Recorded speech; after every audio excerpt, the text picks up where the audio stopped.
ఈరోజు ఆదివాసులు సాగు చేసుకుంటున్న భూములకు హక్కు పత్రాలు వెంటనే ఈ ప్రభుత్వం అందించాలనే ముఖ్య ఉద్దేశంలో భాగంగా, అదేవిధంగా అటవీ శాఖ మరియు ఆదివాసీలకు మధ్య ఒక సంఘర్షణ పూరిత వాతావరణం ఏర్పడి అది హింసాత్మకంగా దారితీసే సమయంలో దానిలోకి మళ్ళా పోలీస్ శాఖ కూడా ఇన్వాల్వ్మెంట్ అయ్యి అందులో అనేక రకాల కేసులు పెట్టడం, ఆ చట్టపరంగా ఉన్న అంశాలను పరిశీలన చేయకుండా ఒకే వైపుగా ఉండడం అనేది ఒక ఆదివాసీలకు తీవ్ర అన్యాయానికి, ప్రజాస్వామిక వ్యవస్థకి ఒక నిదర్శనంగా మనం భావిస్తూ ఈ రోజున కొత్తగూడెం మండల కేంద్రంలో నిర్వహించినటువంటి సభకు విచ్చేస్తున్నటువంటి సీతక్క గారికి కానీ, సభ మీద ఉన్న పెద్దలు వట్ట ఉపేందర్ అన్న, యాదగిరి అన్న, ఆగబోయిన రవి అన్న, అదేవిధంగా మన సభాధ్యక్షులు, మన కాంగ్రెస్ పార్టీ మండల అధ్యక్షుడు మన సారన్న గారికి, న్యూ డెమోక్రసీ అఖిలపక్ష నాయకులకు అందరు కూడా ప్రత్యేకంగా తుడుందెబ్బ ఉద్యోగ వందనాలు.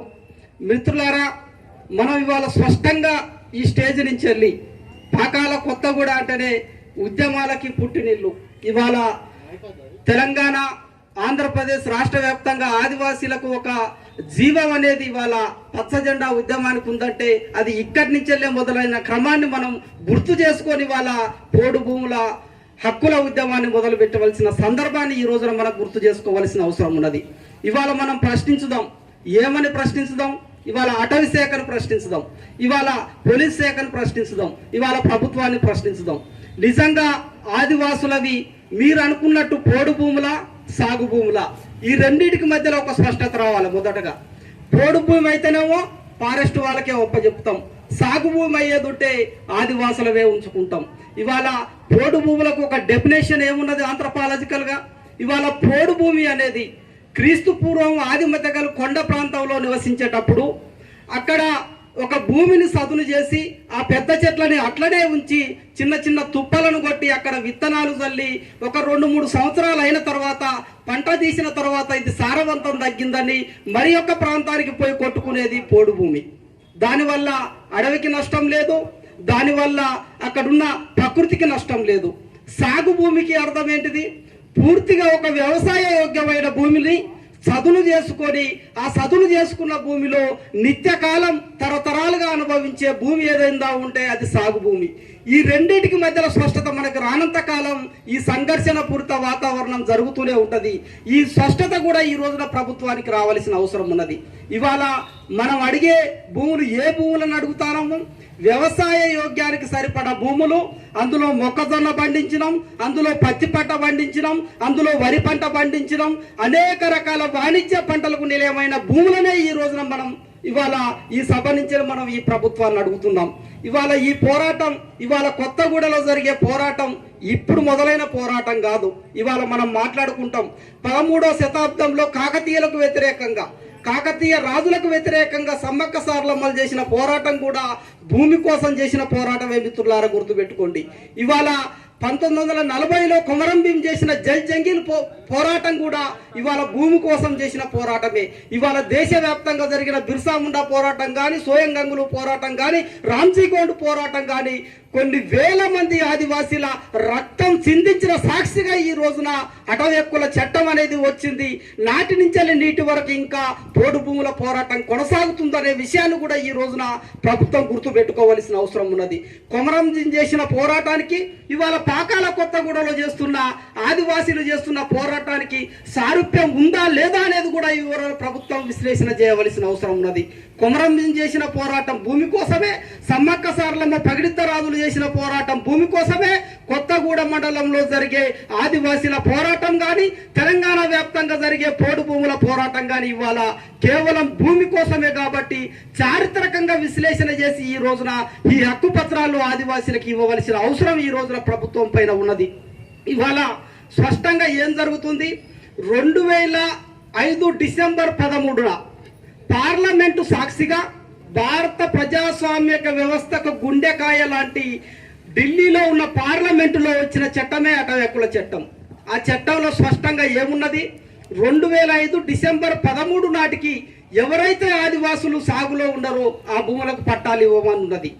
దానికి స్వయాన ఎస్ఆర్ శంకర్ అనే ఒక రిటైర్డ్ ఐఏఎస్ని ఒక కమిటీగా ఏర్పాటు చేసిన తర్వాత ఆ రిటైర్డ్ ఐఏఎస్ దేశవ్యాప్తంగా మొత్తంగా కూడా తిరిగి ఎన్ని రకాల భూములు ఆదివాసులు నష్టపోయి ఉన్నారు, ఎన్నిటికి పట్టాలు రావాలని విశ్లేషణ చేసినప్పుడు 25 లక్షల ఎకరాల భూములు ఈ భారతదేశంలో తరతరాలుగా ఆదివాసులు సాగులో ఉన్నారు, ఇప్పటికి పట్టాలు రావాలని ఒక నివేదిక తర్వాతనే ఆ రోజున 2006లో యూపీఏ గవర్నమెంట్ అటవీ హక్కుల చట్టాన్ని తీసుకురావడం జరిగింది. చట్టం వచ్చిన తర్వాత 2008లో ఈ చట్టాన్ని ఏ విధంగా ఇంప్లిమెంటేషన్ చేయాలనే ఒక విధానం వచ్చినప్పుడు గ్రామ సభలు అప్పటికే 1998లో పంచాయతీరాజ్ ఎక్స్టెన్సివ్ షెడ్యూల్ ఏరియాస్ గ్రామ సభకే పూర్తి అధికారాన్ని మనం ఇచ్చేది ఉంటే ఆ గ్రామ సభ పరిధిలో అక్కడున్న పెద్ద మనుషులు, అక్కడున్న సర్పంచులు ఎన్ని రకాల భూములు ఆదివాసీల సాగులో ఉన్నాయో నిర్ధారణ అయిన తర్వాత వాటిని జాయింట్ సర్వే జరిపిన తర్వాత డిస్ట్రిక్ట్ కమిటీలో మనకు పట్టాలు ఇవ్వాలన్నది చట్టం యొక్క ఉద్దేశం. మీకు అందరికీ తెలుసు, మీ గ్రామంలో గ్రామ సభ పెట్టుకున్నారు, మీ గ్రామానికి ఫారెస్ట్ వాడు వచ్చిండు, రెవెన్యూ, ఐటీడీఏ ముగ్గురు కలిపి జాయింట్ సర్వే చేసిన తర్వాతనే ఒక కోయ, ఒక గోడు, ఒక చెంచు పేరు మీద ఇవాళ ఒక క్లెయిమ్ దరఖాస్తు అయింది. ఇవాళ ఎటున్నారం ఐటీడీఏ పరిధిలో 14,000 దరఖాస్తులు ఇవాళ పెండింగ్ లో ఉన్నవి. 14,000 దరఖాస్తుల్లో అప్పుడు చేసింది ఏంటిది? ఇవాళ ఒక ఎకరాన్ని ఒక వ్యక్తికి 10 ఎకరాల భూమి ఇవ్వాలనేది ఇవాళ అటవీ హక్కుల చట్టం చెప్పింది. ఒక వ్యక్తి 5 ఎకరాల భూమి కోసం దరఖాస్తు చేస్తే గ్రామ సభలో కేవలం 20 గుంటల భూమి మాత్రమే వచ్చింది. ఒక కుటుంబంలో ఉన్న వ్యక్తి 10 ఎకరాల భూమికి దరఖాస్తు చేస్తే కేవలం 1 ఎకరం మాత్రమే భూమి వచ్చింది. ఆ విధంగా భూమిని దక్కాల్సిన భూమిని మొత్తంగా కూడా దక్కనీయకుండా అక్కడ ఉన్న అధికారులు అడ్డుకోవడం వల్లనే ఇవాళ అవన్నీ కూడా పెండింగ్ దరఖాస్తులుగా ఇవాళ మన ప్రాంతంలో మనకు కనపడతానవి. ఇవాళ పెండింగ్ లో ఉన్న దరఖాస్తులు ఏవైతే ఉన్నాయో ఇవాళ 7 ఎకరాలు రావాల్సిన భూమికి 1 ఎకరమే భూమి వచ్చినప్పుడు 6 ఎకరాల భూమి నాదని ఫారెస్ట్ రోడ్ అంటాడు. 6 ఎకరాల భూమి నాదని మొక్కలు పెట్టడానికి వచ్చినప్పుడు ఇక్కడ చట్టబద్ధంగా ఫారెస్ట్ శాఖకు సపోర్ట్ చేయాలి కాబట్టి వాళ్ళకు కూడా హక్కులు ఉన్నాయనే దాని మీద పోలీస్ శాఖ వాళ్ళకు సపోర్ట్ చేస్తుంది.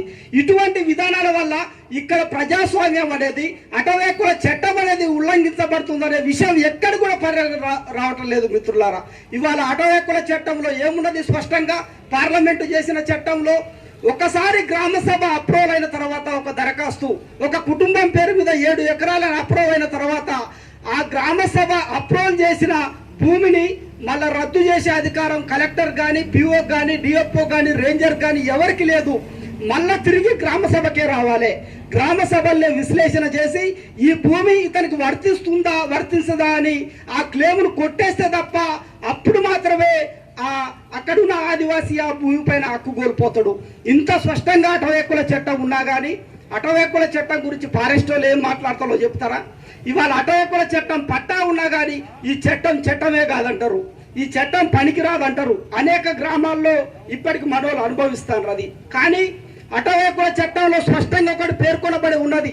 2015 ఎస్సీ ఎస్టీ చట్టంలో 2MI ప్రకారం ROFR కు సంబంధించిన భూమిలో ఎవరైనా స్ట్రెంచ్ కొట్టినా, ఎవరైనా దాన్ని ఆక్యుపైడ్ చేయాలని చూసినా కానీ ఎస్సీ ఎస్టీ అట్రాసిటీ చట్టం పెట్టాలన్నది. అది భారత ప్రజాస్వామిక వ్యవస్థలో వచ్చిన చట్టం. ఇవాళ మొన్న మేము ఇక్కడ గుంజేడు పక్కబట్టి ఒక చిట్యాల గడ్డ విలేజ్కి మేము పోయినాం. ROFR పట్టా నుంచి వెళ్ళి ఇవాళ ఫారెస్ట్ అధికారులు స్ట్రెంచ్ కొట్టిండ్రు. ఇవాళ స్పష్టంగా మేము అడుగుతాం, ఇదంతా కూడా 5th షెడ్యూల్లోని పేసా చట్టం అమల్లో ఉన్న ప్రాంతం. ఈ గ్రామ సభ పరిధిలో ఒక ఫారెస్ట్ అధికారి వచ్చి ఇక్కడ స్ట్రెంచ్ కొట్టే అధికారం లేదు. ఎందుకంటే నీ 1982 ఫారెస్ట్ చట్టం కూడా ఇవాళ ఇంక్లూడ్ పేసా చట్టం పర్మిషన్ లేకుండా రావద్దు. మరి ఏ విధంగా కొట్టిండ్రు అనేది కూడా వచ్చినప్పుడు ఇవాళ అటవీ హక్కుల చట్టం భూమిలో ఇవాళ స్ట్రెంచ్ కొట్టిన ఒక డిప్యూటీ రేంజర్ కానీ డిఎఫ్ఓ కానీ అటవీ హక్కుల చట్టం కింద ఎస్సీ ఎస్టీ అట్రాసిటీ కేసుకి ఎలిజిబుల్లా కాదా అనేది కూడా ఈ రోజున పోలీస్ శాఖ కానీ అటవీ శాఖ కానీ తెలుసుకోవాల్సిన అవసరం ఉన్నది. ఇవాళ మేము ఈ సభ నుంచి ఒకటే ప్రశ్నిస్తున్నాం. ఇవాళ ఆదివాసులు మేము అమాయకులం, చట్టాలు తెలవని వాళ్ళం, ప్రజాస్వామిక వ్యవస్థలో చట్టాలను ఏ విధంగా అమలు చేసుకోవాలో తెలవలేనంత నిరక్షరాస్యులం. మీరే సుమోటోగా స్వీకరించండి ఈ కేసుని. ఈ షెడ్యూల్ ప్రాంతంలో ఎన్ని రకాల అటవీ హక్కుల చట్టం భూములు ఉన్నావో అందులో ఎస్సీ ఎస్టీ అట్రాసిటీ చట్టానికి వ్యతిరేకంగా ఆర్ఓఎఫ్ఆర్కి వ్యతిరేకంగా ఎన్ని రకాల స్ట్రెంచ్లు కొట్టారో ఇవాళ మీరే నిర్ధారణ చేయండి. ఆదివాసులకు న్యాయం చేయండి అనేది కూడా స్పష్టంగా మేము తెలియజేస్తున్నాం. ఇవాళ ఒక విషయం ఏంటంటే, విచిత్రకరమైన విషయం ఏంటంటే, ఇవాళ తెలంగాణలో మేము తిరిగే ఏ ప్రాంతంలో అయినా స్పష్టంగా అటవీ శాఖ చెప్పేది ఏంటంటే, తెలంగాణ వచ్చిన తర్వాత కొట్టుకున్న భూములు అనేది ఇక్కడ చెప్పడం జరుగుతుంది. ఏమన్నా అంటే గూగుల్ మ్యాప్లో 2014లో పచ్చని అడవి ఉన్నట్టు ఇవాళ మన పెండింగ్ దరఖాస్తులో చూపించే క్రమాన్ని మనం చూడొచ్చు. ఇటువంటిది విషయంలో మంగపేట మండలంలో మేము హైకోర్టును ఆశ్రయించడం జరిగింది. ఒక కేసులో వాళ్ళు 2006 కన్నా ముందు నుంచెల్లే ఇవాళ కాస్తులో ఉన్నారు. 2014లో ఫారెస్ట్ ఉపగ్రహ ఛాయాచిత్రం నుంచి వెళ్ళి పచ్చని అడిగి చూపెడతారు. మేము కోర్టుకు పోయినప్పుడు మన లాయర్ ఒకటే అన్నాడు, కంప్యూటర్ నుంచి వెళ్ళి 2020లో కూడా అడిగి ఉన్నట్టు క్రియేట్ చేసేంత టెక్నాలజీ ఇవాళ ఈ సమాజంలో వచ్చింది అనే వాటిని లీగల్గా ఆధారాలు పెట్టిన తర్వాతనే హైకోర్టు దాన్ని కొట్టేసి ఆ భూములపైన ఆదివాసులకు హక్కిచ్చింది. అంటే ఫారెస్ట్ శాఖ కూడా ఇటువంటి కుట్రలు కూడా చేసి ఆదివాసులకు భూములు రాకుండా చేస్తున్న క్రమాన్ని మనం గుర్తుపెట్టుకోవాల్సిన అవసరం ఉన్నది మిత్రులారా. ఇవాళ మనం ఇదే ఫారెస్ట్ శాఖను మనం స్పష్టంగా అడుగుతున్నాం. ఇవాళ పాకాల అభయారణ్యం అనేది భారతదేశంలోనే ఒక గొప్ప ప్రాధాన్యతను సంతరించుకున్నది. 836 చదరపు కిలోమీటర్ల విస్తీర్ణంలో వందల రకాల పులులు ఉండేటివి. 1977 కన్నా ముందు ఇక్కడ రేంజ్ ఆఫీస్ మొదలైంది. మా పులులు ఎడిపోయినవి, మా అడవులు ఎడిపోయినవి. 836 చదరపు కిలోమీటర్ల విస్తీర్ణంలో 1950కి ముందే భారత ప్రజాస్వామిక ఏర్పాటు కాకముందే ఇక్కడున్న కోయగూడాలు 72 కోయగూడాలు ఉన్నవి. అప్పుడు పులులు ఉన్నవి, ఆదివాసులు ఉన్నాం. కానీ అటవీ శాఖ వచ్చిన తర్వాతనే ఎందుకు పులులు పోయినాయని మేము ప్రశ్నిస్తాం. అక్కడ ఉన్న పులులను వ్యాపారం చేసి పులిగోరలు అమ్మడానికి కాపలా ఉన్నది నీ ఫారెస్ట్ వాడు కాదా? ఇవాళ ఇందులో ఉన్న టేకు మొద్దులు కానీ, ఇందులో ఉన్న పెద్దగి మొద్దులు కానీ ఇవన్నిటిని కూడా 1982 ఫారెస్ట్ యాక్ట్ ని ఇవాళ ఇంక్లూడ్ చేసింది. ఇవాళ గవర్నమెంట్ లో